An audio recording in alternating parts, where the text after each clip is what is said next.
Good morning po, mga kababayan, ma'am sir.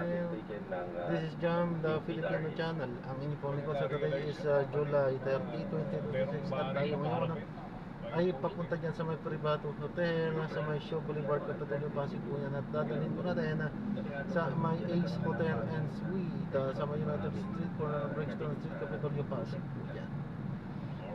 Okay, so magbabalik po tayo mamaya unti po pag nakuha na po natin yung disclaimer lamang kung content po natin ay kalsara at hindi ang passenger. Kaya naman sakali man po na marinig kayo mga pangalan ng lugar,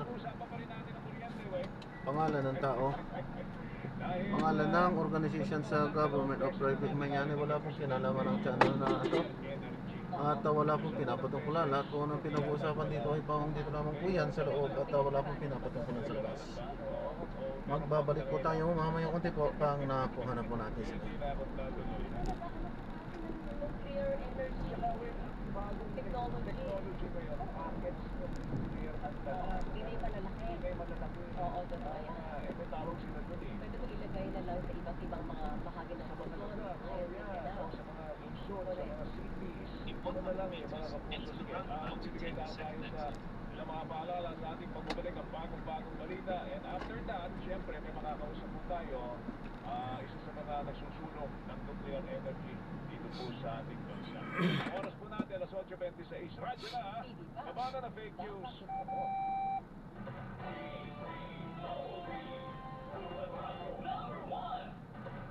DZBB, Balita Totoo.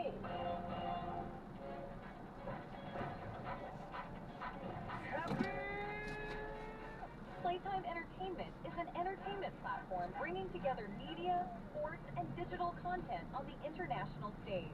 Visit playtime.ph and follow Playtime Entertainment on social media for moments that make you happy. Playtime Entertainment, born for happiness. Playtime Entertainment, born for happiness. Huwag tayong miskin. Gusto natin gumaling agad. Pero di ba mas maiging gustuhin malayo sa sakit? Ang yakap ng PhilHealth, programa ng gobyerno na nagbibigay ng libreng pagpapakonsulta at may mga lab test. Kaya payakap sa yakap ng PhilHealth. Yakap ng PhilHealth, nang tayo'y malayo sa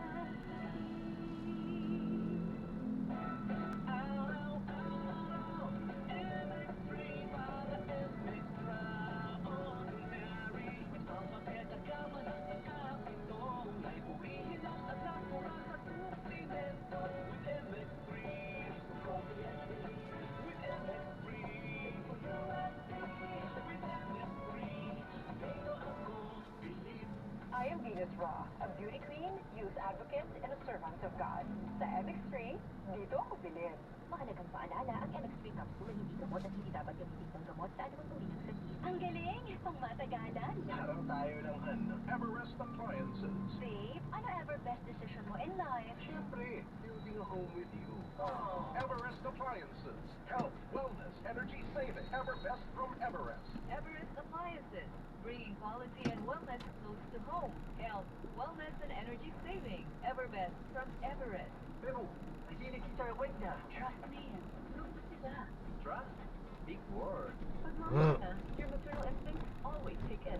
Magkakaiba man tayo, pareho pa rin ang instincts nating mga nanay. And when it's based in science, You know, it's the right choice. Nature Spring distilled drinking water with its 12-step process that ensures safe, world-class, high-quality drinking water trusted by doctors. trust your instinct. Choose the trusted distilled water brand by doctors.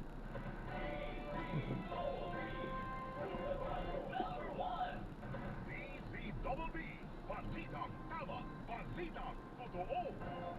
8:29, mga balitang hindi nyo dapat paragpasin. Mga impormasyong bago at totoo. Dito sa Double B, bagong balita. Samahan sina Joel Cayabuel at Rowena Salvacion sa Double B, bagong balita.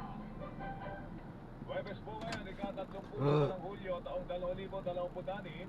Narito mga balitang hindi po huli, hindi po patitinag. Ako po inyong kapuso, Joel Reyes Obel. Mga balitang siksik sa impormasyon, ako naman ang inyong kapuso Rowena Salvacion. Samahan niyo po kami dito sa Double B. Bagong bagong balita. Magiging prioridad ang issue ng kaligtasan sa gitna ng pagsusulong ng posibleng paggamit ng nuclear energy sa bansa. Ito po ang tiniyak na Malacanang sa gitna ng pagsisikap na hanapan ng solusyon ang mataas na presyo ng kuryente sa Pilipinas. Matatandaan na sinabi ko ni Pangulong Ferdinand Marcos Jr. sa kanyang State of the Nation address noong Lunes na isa sa mga posibleng sagot sa matatag at abot-kayang supply ng kuryente ang paggamit naman ng nuclear energy. Bagong balita! Wala pang natatanggap ang Senado na formal na kahilingan para makalahok sina Senator Jingoy Estrada at Senator Rodante Marcoleta sa impeachment trial ni Vice President Sara Duterte. Yan po ang nilinaw ni Senate President Sherwin Gatchalian dahil pinag-uusapan sa iba't ibang forum ngayon na makapanungkulan sina Estrada at Marcoleta bilang Senator Judges pero hindi rin umanang umaaksyon ang Senado. Kasalukuyan nakakulong sina Estrada at Marcoleta dahil sa kasong murder.